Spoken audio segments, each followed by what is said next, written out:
Plus vite, plus haut, plus loin, jusqu'où peut-on pousser le corps humain ? Existe-t-il seulement une réponse à cette question ? Nos capacités physiques peuvent-elles encore évoluer ? Et si oui, seront-elles compatibles avec une certaine éthique du sport ?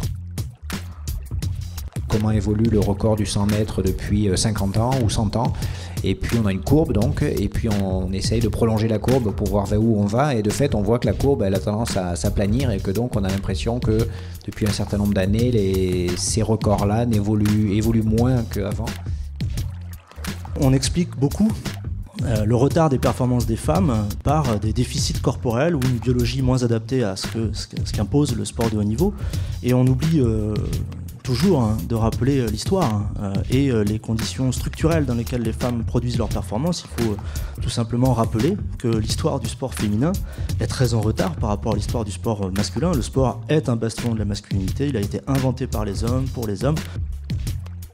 Pour se projeter un petit peu dans le futur, est-ce qu'on peut s'imaginer plus tard des athlètes justement imprégnés de transhumanisme auxquels on aurait allongé des tendons d'Achille, auxquels on aurait modifié les performances cardiaques ? Est-ce que c'est quelque chose qui se pose d'un point de vue éthique ou qu'on peut imaginer ? Alors il n'est pas question de l'imaginer puisque ça existe déjà. Donc la réponse est oui, a priori ça ne va pas s'arrêter comme ça.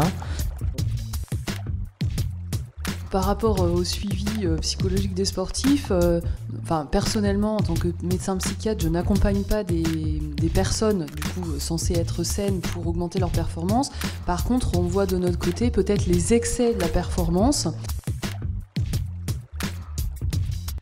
Est-ce que le sport peut avoir un sens sans cette quête de performance ? Si on considère le sport dans sa définition la plus resserrée, c'est-à-dire c'est une activité compétitive entre deux acteurs ou deux groupes d'acteurs qui visent la victoire de l'un sur l'autre, eh bien non, la réponse est non. Par contre, si on considère effectivement le sport dans sa définition extensive, c'est-à-dire que le sport pourrait être aussi considéré comme une activité physique, ludique, etc., là pour le coup, bien évidemment. C'est le Labo des Savoirs.